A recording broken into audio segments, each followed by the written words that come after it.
Cook good and look good with your daddy by your side. Cook good and look good.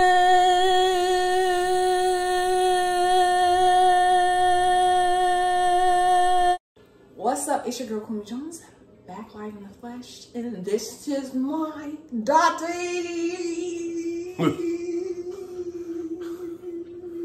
He here, y'all. So, hey baby, how are you?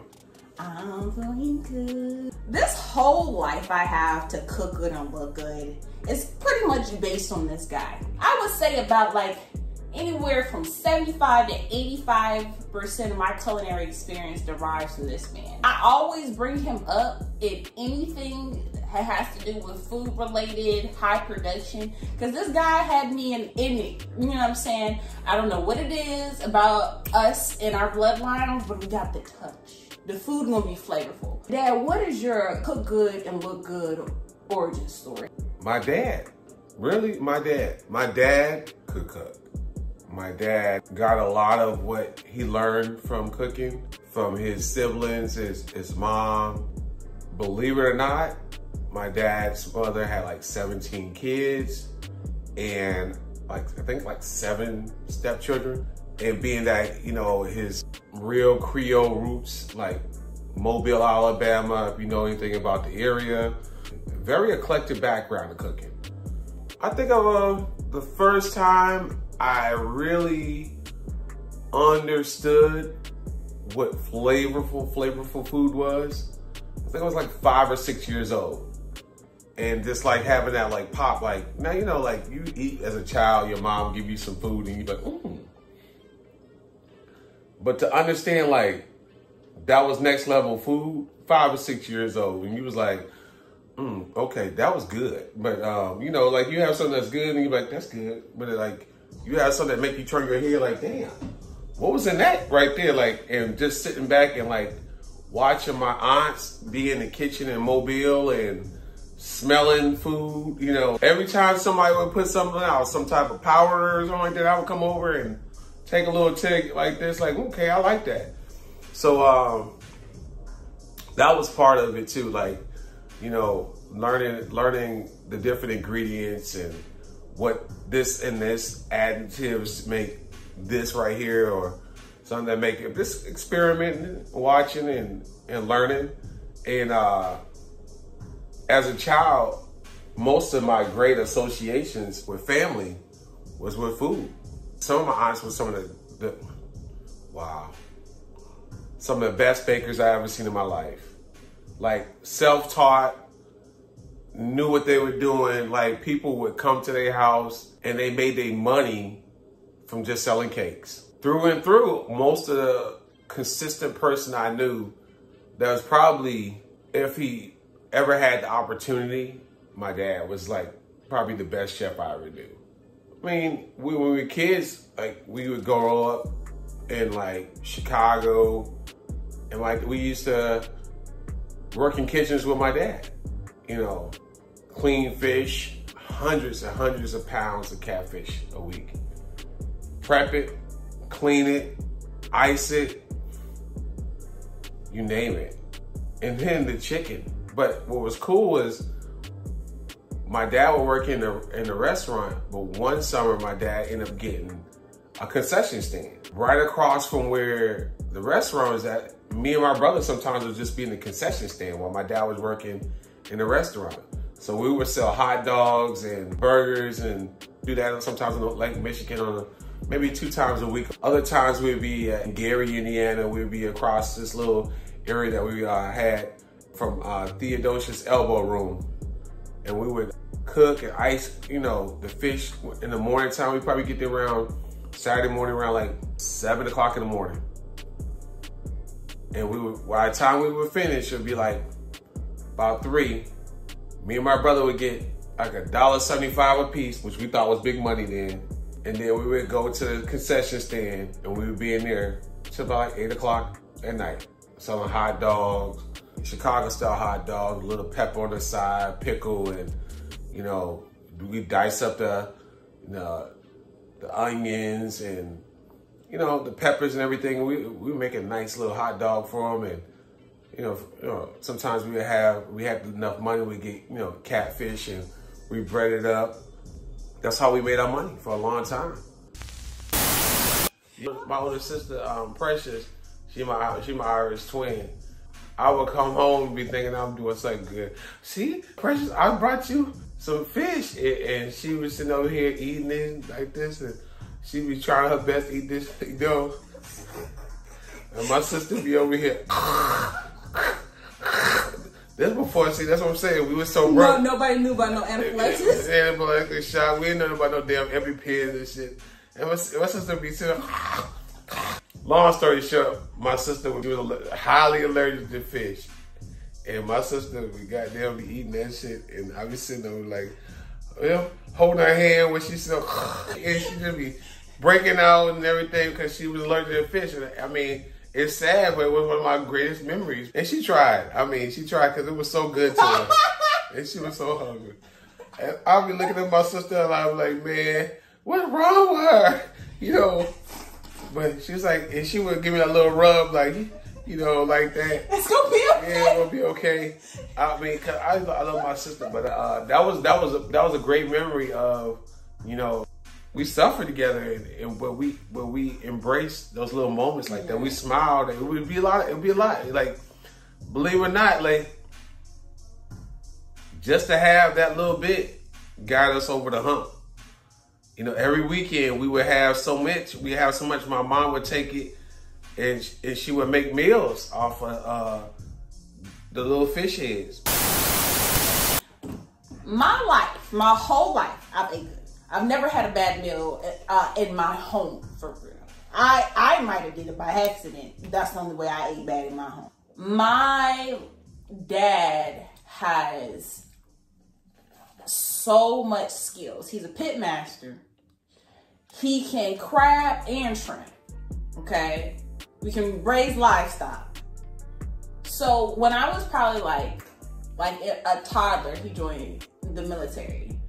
And I want to really know, like, how did you start cooking for your Marines? Because if you don't know nothing about my dad, he would push out ribs, brisket, chicken, wings, whatever was like the tally for that time period, and push it to all the barracks. People would go near and far, up and down, round and round, and get his stuff. But he would bring about 15, 20, and 50 little slabs of ribs. And he'd be like, let's cut this fat off. Wake up. I'm like, yes, sir.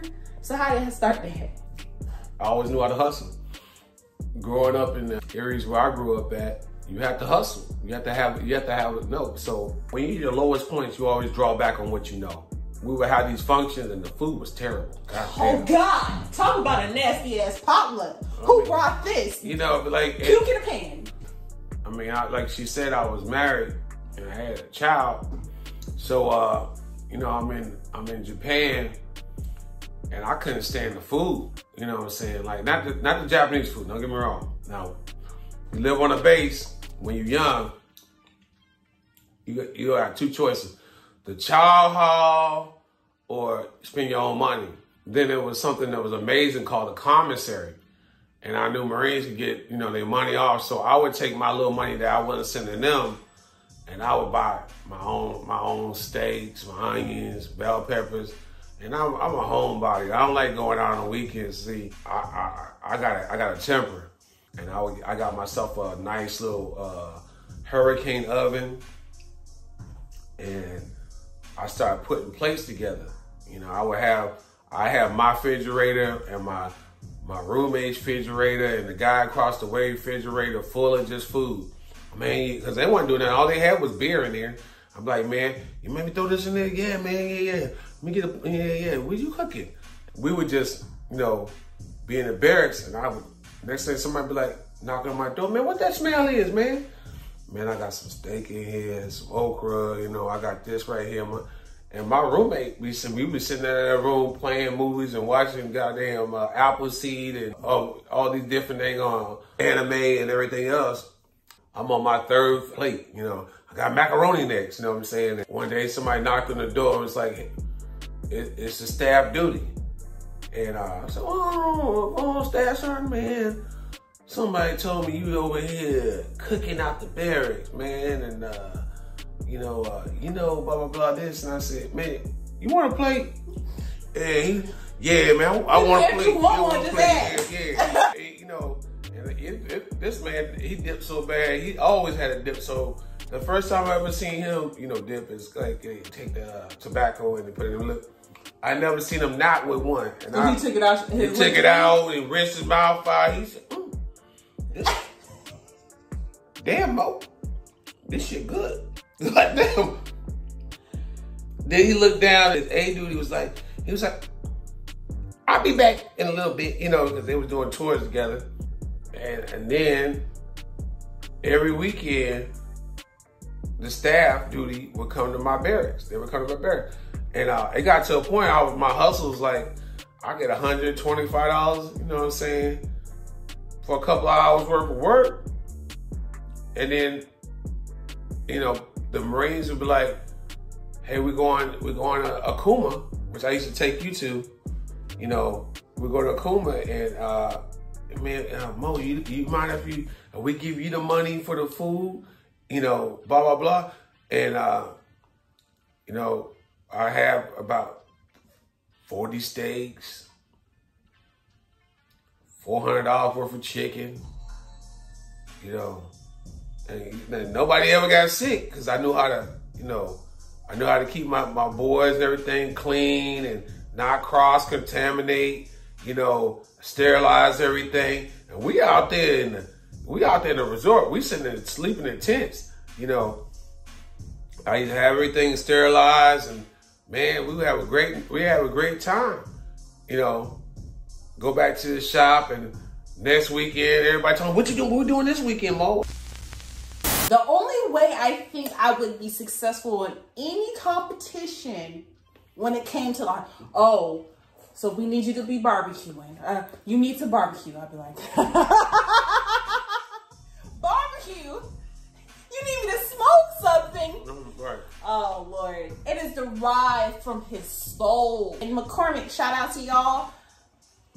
Baby, call us straight up. Because, the way we make sure y'all stay in business, that rub, if nobody knew me, like if I was blindfolded and I was cooking in about 100,000 people, right? And I had to do this, and just one Marine will come out and be like, Mo's rub.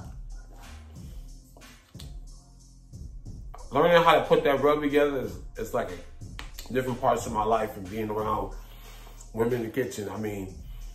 I used to watch them make their own barbecue sauce. And when you start breaking down ingredients and learning like what they make, it's kind of amazing just creating something. It definitely gets you to a point where you find peace in the kitchen. I think of that story about Serena Williams and Vanessa Williams. Their daddy, King Richard. I think about him and how much pressure he put on him. I said, damn, that motherfucker pussy. Because that wasn't shit what I was putting on him. That wasn't no pressure like what my dad was putting on me when I was a child. And sometimes if you want your children to succeed, you gotta teach them how to listen.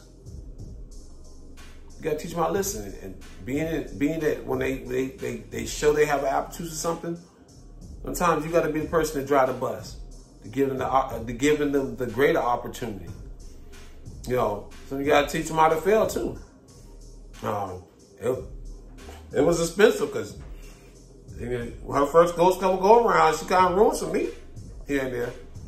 But I knew how to fix it.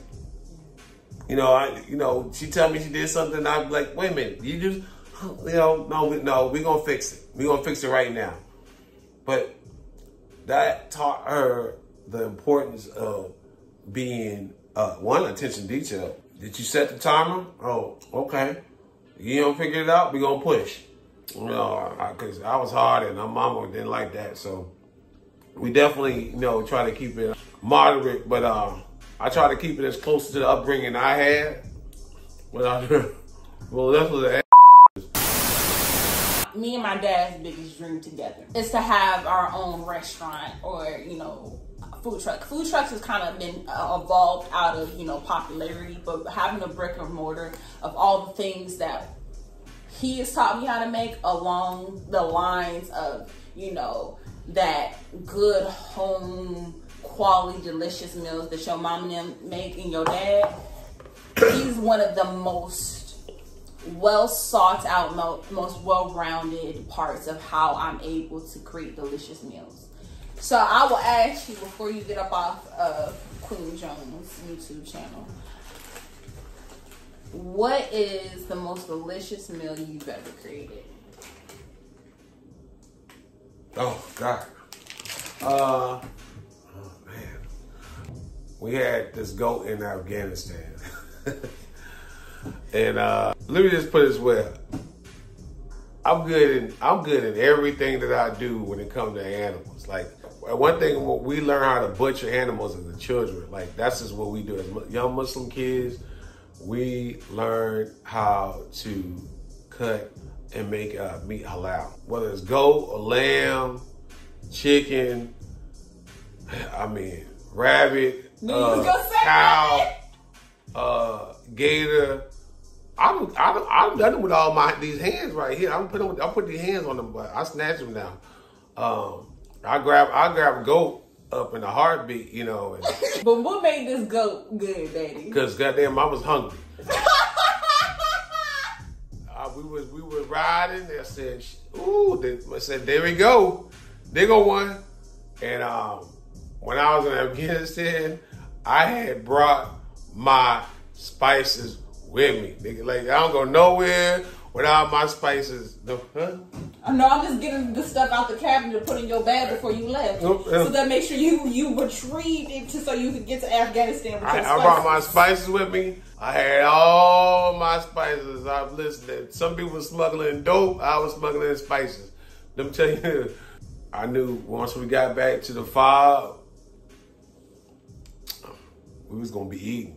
I had to go reckoneering that day. I already had I had my sauce already put to the side because I had been like, I'm gonna have a barbecue Sunday. I'm like, listen, I'm looking for opportunity.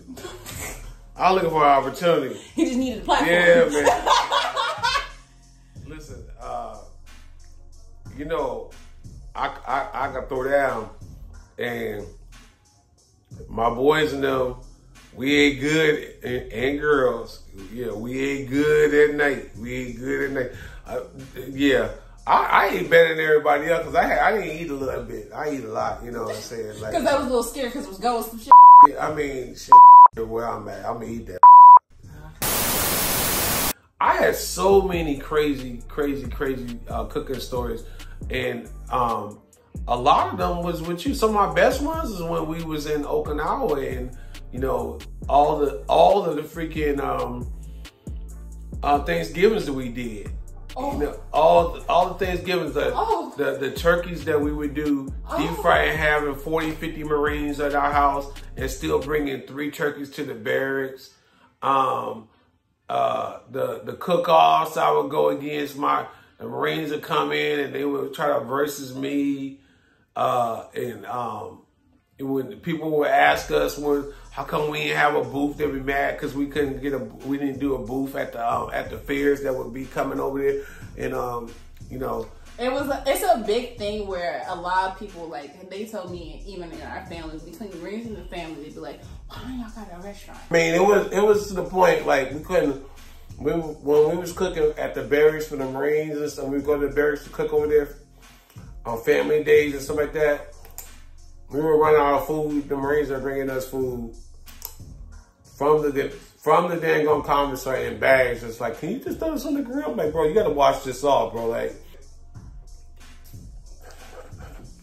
you know, basically they open up the books and it's like, look, here's $1,000. Here, we got all these Marines here. We screwed up. Can you make something happen with this? Yeah, I can make it happen. Boom.